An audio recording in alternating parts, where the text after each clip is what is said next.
بسم الله الرحمن الرحيم بسم الله والحمد لله والصلاة والسلام على رسول الله وعلى آله وصحبه وموالاه رب اشرح لي صدري ويسر لي أمري واحلل عقدة من لساني يفقهوا قولي. Please put your phone on silent, brother. If that's all right. You can't sit right at the front and the first thing that happens your phone rings. No problem. Okay, so as we start inshallah our Ramadan conference, we welcome you all to Masjid Alfurqan, even you Habibi. We welcome you all to Masjid Alfurqan for our annual conference where we are going to be focused about the month of Ramadan and the themes of Ramadan, titled A Productive Ramadan, starting with a lecture from our Shaykh Abu Taymiyyah, and then after that we're going to have 2 workshops by Ustadh Hisham and Shaykh Yahya Rabi, and that will take us all the way to Salat al-Asr. After Salat al-Asr we have 4 lectures about a prophetic Ramadan, the Salaf in Ramadan, the Quran in Ramadan, and the night prayer, and then we're going to have a break and Maghrib Salah, and conclude by a panel discussion and Q&A.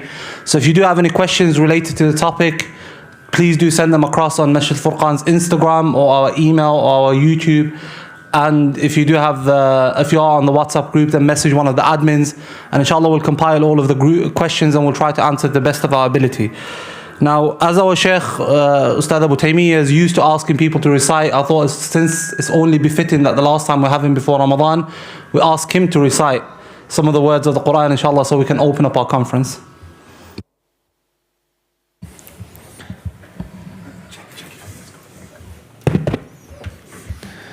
الحمد لله رب العالمين وأصلي وأسلم على المبعوث رحمة للعالمين بعثه الله شاهدا ومبشرا ونذيرا وداعيا إلى الله بإذنه وسراجا منيرا. I spotted our brother Ismail ibn Na'im here in the crowd. I think he came from Birmingham. I really wanted him to read the moment I spotted him. It was him that actually recited that beautiful recitation, I think it was last week Friday in Green Lane Masjid. So I wanted him to read, but then these lot said, that they want me to read before. But Allah musta'an. Shaykh Ismail, if I make a mistake, correct me because I'm a bit... Yesterday was a very tough day. أعوذ بالله من الشيطان الرجيم. قل إنما أعظكم بواحدة أن تقوموا لله مثني وفرادي ثم تتفكروا ما بصاحبكم من جنة إن هو إلا نذير لكم بين يدي عذاب شديد. قل ما سألتكم من أجر فهو لكم إن أجري إلا على الله وهو على كل شيء شهيد. قل إن ربي يقذف بالحق علام الغيوب. قل جاء الحق وما يبدئ الباطل وما يعيد.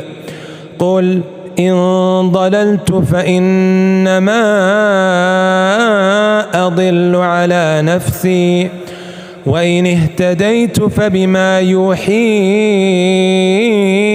إلي ربي إنه سميع قريب.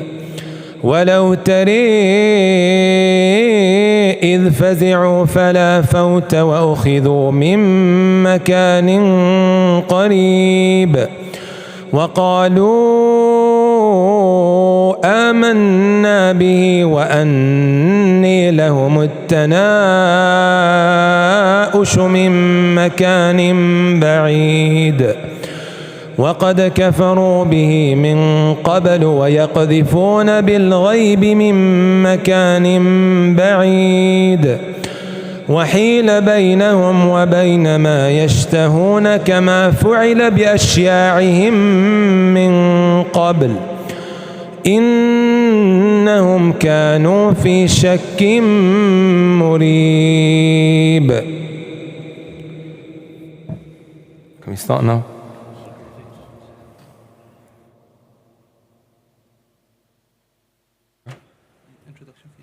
No, please. No introduction. الحمد لله رب العالمين وأصلي وأسلم على المبعوث رحمة للعالمين بعثه الله شاهدا ومبشرا ونذيرا وداعيا إلى الله بإذنه وسراجا منيرا. Honestly, my brothers and my sisters, it's always an absolute pleasure to see all you brothers and sisters attending these programs here in this wonderful Masjid Alfurqan here in Manchester, which has become a hotbed for lessons, seminars, knowledge that is spread. So to see you guys coming so consistently all the time, honestly, it's very, very heartwarming to see. I ask Allah subhanahu wa ta'ala to bless every single one of you guys for attending and to keep you all steadfast upon His deen. In today's lecture, my brothers and my sisters, I want to cover a topic that is normally not covered much. And this is how the righteous of the past would welcome the month of Ramadan. It has been attributed to Abdullah ibn Mas'ud radiyallahu ta'ala anhu that he was asked, كيف كنتم تستقبلون رمضان? How did you used to welcome the month of Ramadan?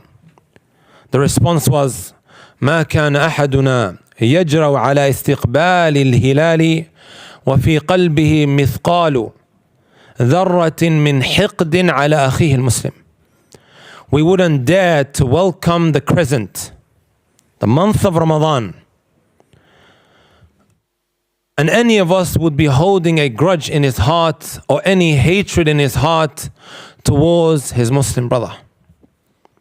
You know, my brothers and my sisters, I know and you know that we are in need of Allah subhanahu wa ta'ala's forgiveness. We are sick and tired of these sins that we constantly keep falling back into time and time again. And we know what these sins are doing to us. These sins are tearing our hearts apart. We've become sick and tired, distraught, miserable, spiritually dead and empty due to a lot of the filth that we find ourselves engaging in. Our hearts have become so dark. And let me just put this out for the record, right? We as human beings are bound to sin. This is something that is universal. As the Messenger sallallahu alaihi wasallam mentioned, كل بني آدم خطاء. Every single son of Adam, every single human being is not just someone that makes a mistake or two. Here the Messenger sallallahu alaihi wasallam referred to him as khata, someone who constantly and persistently falls into sin. But then the Messenger sallallahu alaihi wasallam said, وَخَيْرُ الْخَطَّائِينَ التَّوَّابُونَ. The best of those who constantly sin are those who always keep returning back to Allah subhanahu wa ta'ala. Right? That is the state of a believer. And this is something that Allah subhanahu wa ta'ala really, really loves. Allah says, إِنَّ اللَّهَ يُحِبُّ التَّوَّابِينَ وَيُحِبُّ الْمُتَطَهِّرِينَ. Allah loves those who constantly make tawbah. Right? Constantly return back to Him all the time. The shaitan doesn't want that. The people of desires don't want that, brothers and sisters. But Allah subhanahu wa ta'ala does. He says, وَاللَّهُ يُرِيدُ أَن يَتُوبَ عَلَيْكُمْ وَيُرِيدُ الَّذِينَ يَتَّبِعُونَ الشَّهَوَاتِ أَن تَمِيلُوا مَيْلًا عَظِيمًا. Allah says, Allah wishes and wants for you to be forgiven. However, the people of shahawat, the people who follow their whims and their desires, they want you to go far, far astray. You take 1,000 steps away from Allah subhanahu wa ta'ala, my brothers and my sisters, you only need one step to return back to Allah Azza wa Jal. It is this month, the month of Ramadan, where the worst of the people, it doesn't matter if you're a drug dealer, it doesn't matter if you're someone that goes clubbing on a Friday night, every single week, right? It doesn't matter what you are consuming. The month of Ramadan, my brothers and my sisters, isn't just for practicing people. Let me make that very, very clear. When Allah subhanahu wa ta'ala said, Ya ayyuhalladhina amanu, O you who believe, are you not a believer, my brothers and my sisters? Doesn't this wasf, this description apply to me and you? Did Allah Azza wa Jal say, O you who practices and goes to the masjid, indeed fasting has been prescribed upon you? Is that what Allah said? No. He said, Ya ayyuhalladhina amanu, right? O you who believes. Take this personally, my brothers and my sisters. Abdullah ibn Mas'ud radiallahu ta'ala anhu, he would say, if you hear, Ya ayyuhalladhina amanu, fa'ar'iha sam'ak, make sure you lend it your ear, because you're about to hear something extremely, extremely important. Right? So Allah subhanahu wa ta'ala is speaking to the drug dealer. Allah subhanahu wa ta'ala is speaking to the clubber. Allah subhanahu wa ta'ala is speaking to the woman who's let loose of herself online. He is speaking to every individual that considers himself a person of iman, a person of faith. Right? Kutiba alaykum as-siyam, that which has been prescribed upon you is siyam, to fast, just like the people before you. Perhaps you may acquire at-taqwa la'allakum tattaqun. And we'll speak about the taqwa inshallah ta'ala in a short while. However, the point that I wanted to make, my brothers and my sisters, here Abdullah ibn Mas'ud was saying, we wouldn't dare to welcome the month of Ramadan while we were holding grudges or hatred in our hearts towards our brothers. We all sin, right? What is the relation of what I was saying and also the statement of Abdullah ibn Mas'ud? We all sin. We look at the month of Ramadan as an opportunity, a lifeline that Allah Azza wa Jal has thrown our way, right? To better ourselves, to flip our lives around. We are going to be begging Allah, Ya Allah, forgive me. I've got this sin. I've got that sin. I've got this addiction that I'm really, really struggling to overcome. I struggle to control my eyes. It's a problem. Ya Allah, help me and forgive the sins that I have fallen into in the last 11 months of the year. However, my brothers and my sisters, you know what's very unfortunate? I just looked at the time. We've only got another 14 minutes. You know what's very, very unfortunate, my brothers and my sisters? Some of us may lose out on this opportunity of being forgiven. You know why, brothers and sisters? Because we are not ready to remove the grudges that we have in our hearts. We are not ready to remove the traces of hatred that we have in our hearts towards our fellow Muslim brothers and sisters. Right? Which is very, very unfortunate. You know the hadith that we hear, the khatibs and the imams, probably hear it next week or so, when the Messenger ﷺ said, Man sama Ramadana, wa man qama Ramadana, wa man yaqum laylat al-qadri. In all three hadiths it said, imanan wa ihtisaba. Imanan meaning, musaddiqan biwa'dillah, this individual believes in the reward of Allah. Wa ihtisaban, hoping for the reward of Allah Azza wa Jal, because he does this out of sincerity. Right? He does it solely for Allah Jalla fi'ula. غُفِرَ لَهُ مَا تَقَدَّمَ مِن ذَنْبِهِ, his past sins will be forgiven and pardoned. This is what we want. We're sick and tired, brothers and sisters. Right? We are empty and spiritually finished. Right? And the first step to building back that spiritual contentment and that fulfillment and satisfaction is to return back to Allah Azza wa Jalla. Ya Allah, forgive me. And perhaps when He forgives us, we end up taking a positive direction to change. But that may not happen, brothers and sisters. You know why? Because of what we're holding in our hearts towards our brothers and sisters. Some of us may not even be speaking to our parents. Imagine that, guys. We've cut off our parents. There's that dua that all of us have memorized. Aisha radiallahu ta'ala anha, she came to the Messenger sallallahu alayhi wa sallam and she said, Ara'ayta ya Rasul Allah, in alimtu ayya laylatin laylatul qadr. If I come to know when Laylatul Qadr is, O Messenger of Allah, what do you advise me to say? He told her, Quli, say, Allahumma, O Allah, innaka afoon, you are afu, tuhibbul afwa, you love to forgive, so pardon me, forgive me. Ibn Rajab rahmatullahi alayhi, my brothers and my sisters, He says, Al-afu min asma'illahi ta'ala. You know, afu is from the names of Allah Azza wa Jal. وَهُوَ يَتَجَاوَزُ عَنْ سَيِّئَاتِ عِبَادِهِ. It is He who overlooks the sins of His servants. Al-Mahi li'athariha anhum. Allah Azza wa Jal removes the remaining traces of these sins that we have been falling into. وَهُوَ يُحِبُّ الْعَفُوَ. Allah Azza wa Jal loves the pardon.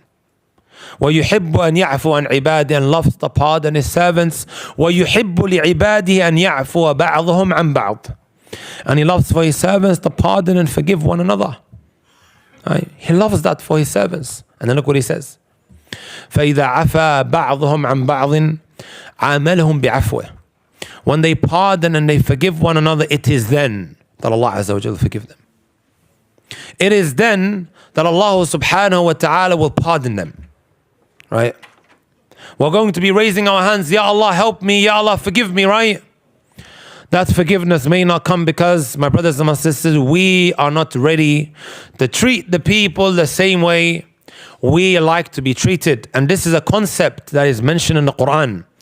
When growing up in nursery, we used to hear about this concept all the time. What goes around comes around. Treat the people the same way you like to be treated. Not everything that a non-Muslim say is always bad, guys. That's actually an Islamic concept. What goes around comes around. Oh, I love that. It's mentioned in so many places in the Quran, and likewise in the prophetic tradition of the Messenger sallallahu alaihi wasallam. The way you treat the people, expect to be treated the same way. Al-jaza'u min jinsi al-amal. Right? وَلْيَخْشَى الَّذِينَ لَوْ تَرَكُوا مِنْ خَلْفِهِمْ ذُرِّيَّةً ضِعَافًا خَافُوا عَلَيْهِمْ أو خَافُوا عَلَيْهِمْ. Right? Allah Azza wa Jalla talks about the one who has been given the responsibility to look after the orphan.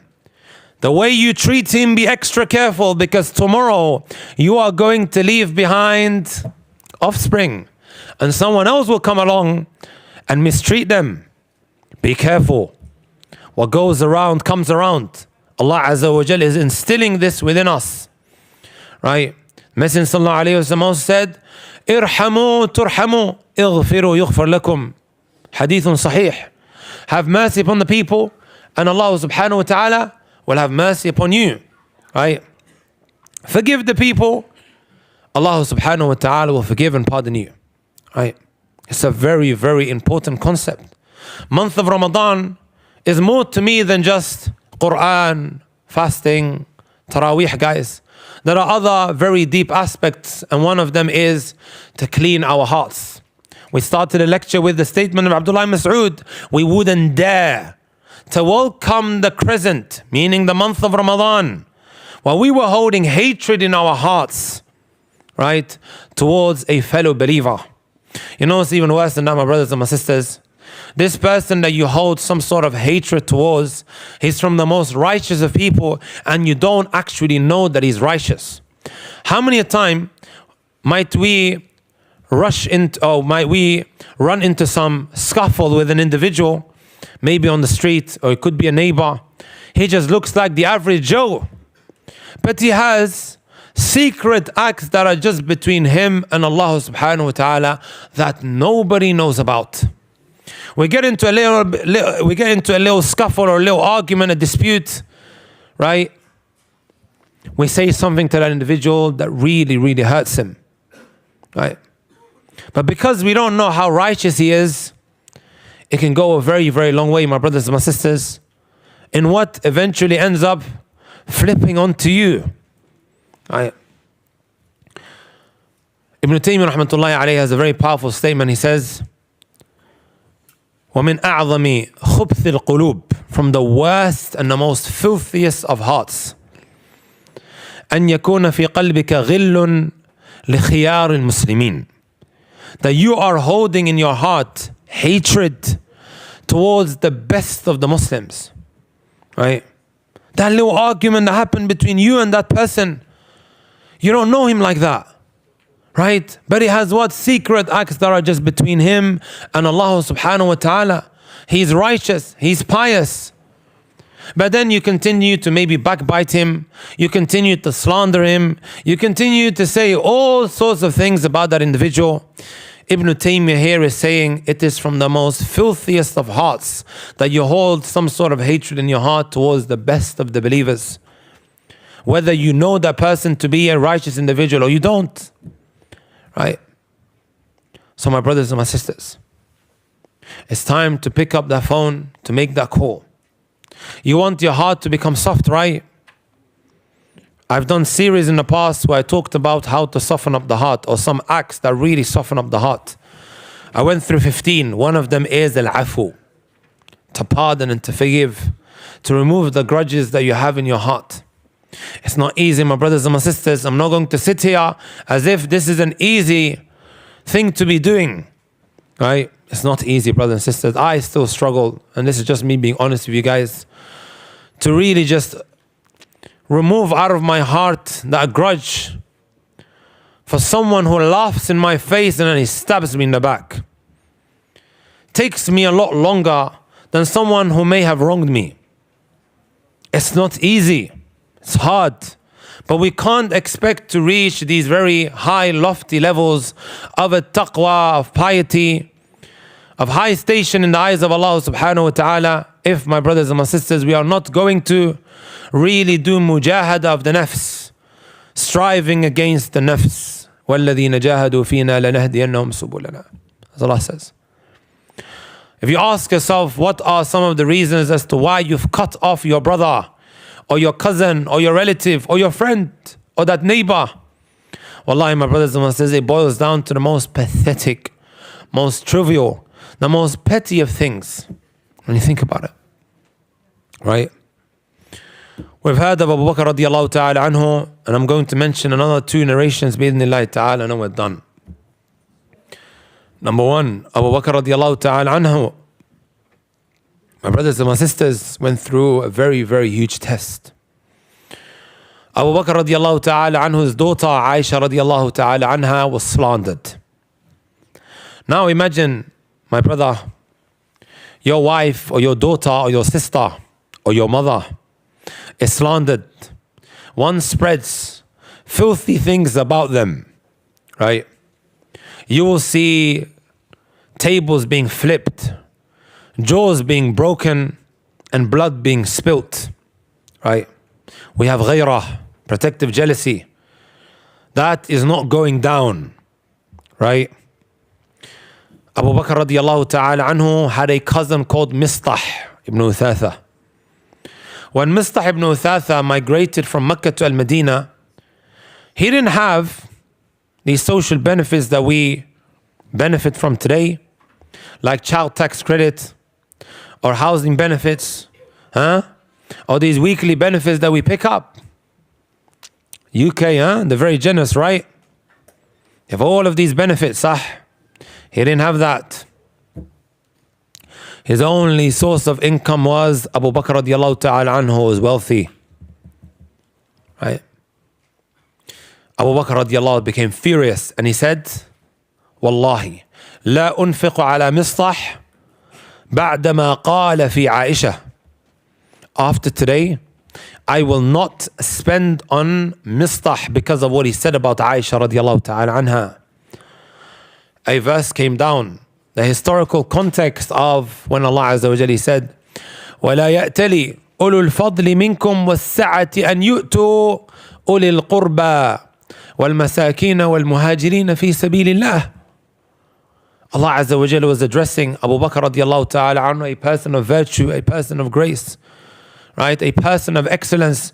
Those people of excellence and virtue, right, should not take an oath that they will stop spending on the muhajirin. Allah told Abu Bakr radiallahu ta'ala anhu, وَلْيَعْفُوا وَلْيَصْفَحُوا. Forgive and forget, turn the page. أَلَا تُحِبُّونَ يَغْفِرَ اللَّهُ لَكُمْ. Wouldn't you wish for Allah subhanahu wa ta'ala to forgive you? This was the historical context as why this verse in Surah An-Nur came down. How many hours did Abu Bakr radiallahu ta'ala anhu take to take heed of this, or to act upon this instruction, my brothers and my sisters? Did it take him days? Did it take him months? Right? Look at the seriousness of the slander that was spread about his own daughter. And when you are pressed by your cousin or a relative, is a lot more harder to take, my brothers and my sisters, than when it is someone that you don't know. وَظُلْمُ ذَوِي الْقُرْبَى أَشَدُّ مَضَادَةً مِنْ وَقْعِ الْحِسَامِ الْمُهَنَّدِ. The poet, he says, I think I said it right, the dhulm, the oppression of a relative is a lot more difficult to take, right, than when being striked by the Indian sword. Indian sword was like the sword that was used as an example, that was extremely what? Powerful and effective. I'm nearly done, Shaykh Ubaidah. I know what that means when you come sit here. Are you brothers and sisters with me? Straight away when the verse came down, Abu Bakr radiallahu ta'ala anhu, he said, Bala, inni la uhibbu an yaghfir Allahu li. Yes, by Allah, I love that Allah subhanahu wa ta'ala forgives and pardons me. Right? Not only did he forgive him, right, but he continues spending on him. And there's a difference between al-afu and also al-safh. Right? Al-afu is tarkul mu'akhada, is to stop holding that individual to account. And al-safha, you turn the page, you act like that thing never ever happened. Right? Acting like it never happened. And of course, al-safh is a step further than what? Al-afu. Right? Wallahi, brothers and sisters, you pick up that phone, you make that call, almost instantly. You can feel that a huge burden has been taken off your shoulders, and your heart now begins to soften. Second narration, another 2 narrations, and I'm done. Hadith Abdullah ibn Amr ibn As in the Musnad of Imam Ahmad rahmatullahi alayhi. Messenger sallallahu alayhi wa sallam, my brothers and my sisters, was sitting with his companions, and then the Messenger sallallahu alayhi wa sallam, he said, يَطْلُعْ عَلَيْكُمُ الْآنَ رَجُلٌ مِّنْ أَهْلِ الْجَنَّةِ.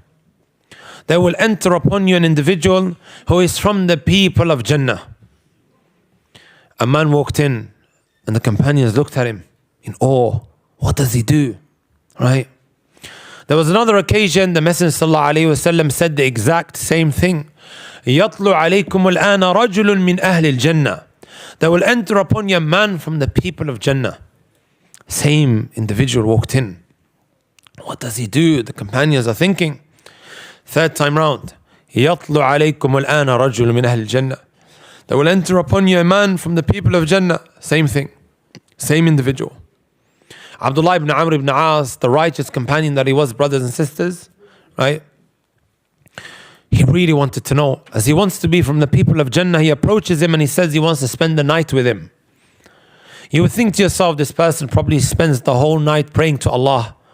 It is one of those acts of worship that gives a fast track to becoming a wali, a close servant of Allah subhanahu wa ta'ala, my brothers and my sisters. To wake up in the last third of the night, right?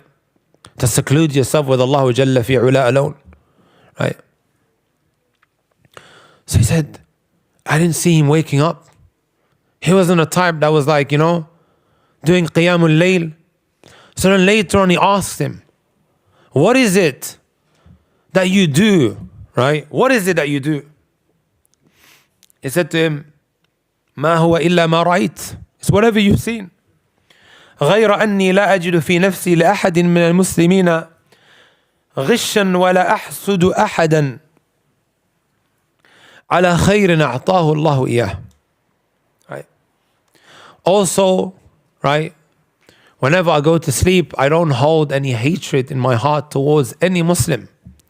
And I don't have hasad, envy in my heart towards any Muslim for that which Allah subhanahu wa ta'ala has blessed him with.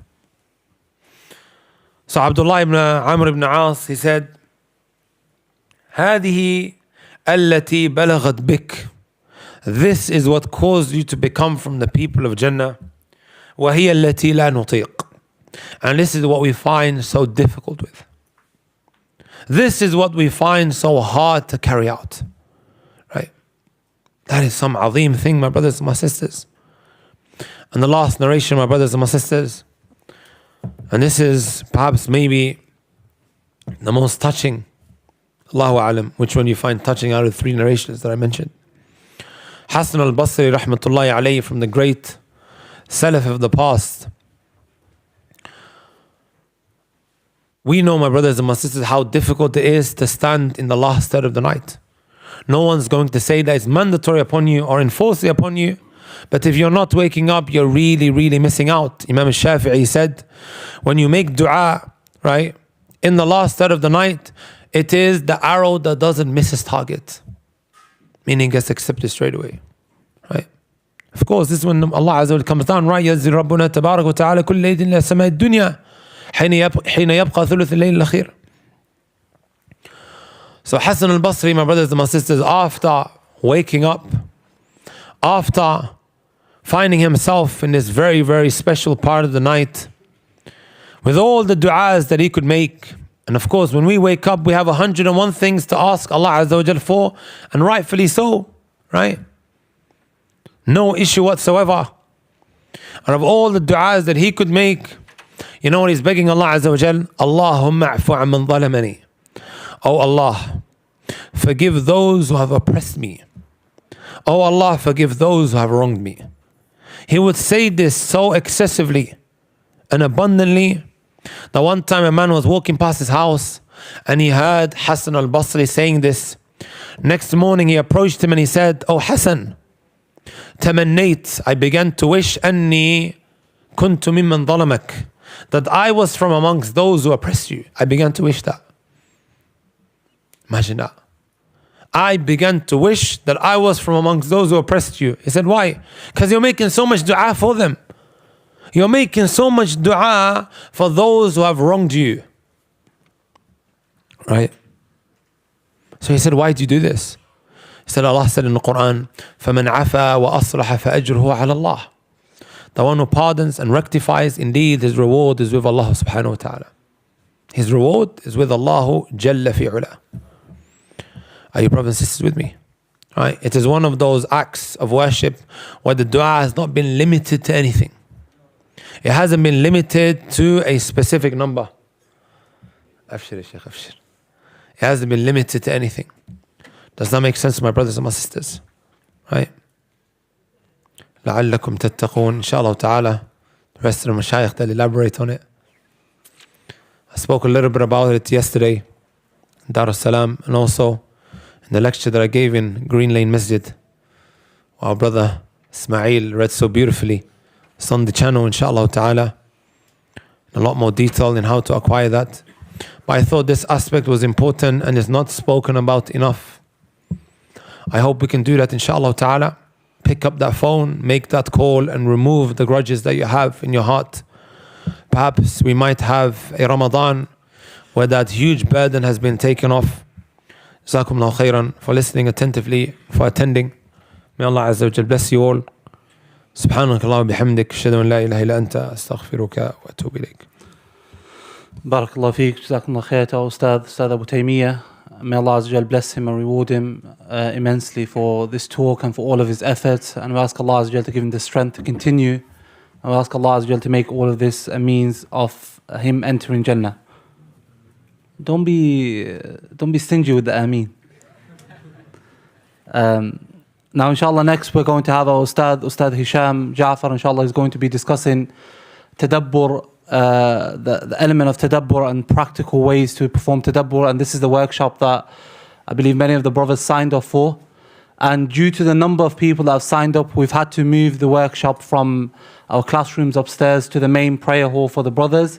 And similarly for the sisters, we've had to move the classroom downstairs. It's going to be the first workshop for the sisters by Ustadh Yahya Rabi, discussing the topic of dua and salah, inshallah. So we're going to set up for the next couple of minutes, and then the workshops are going to start. So don't go too far, inshallah. Jazakumullah khair. Will you be in here? No. Okay.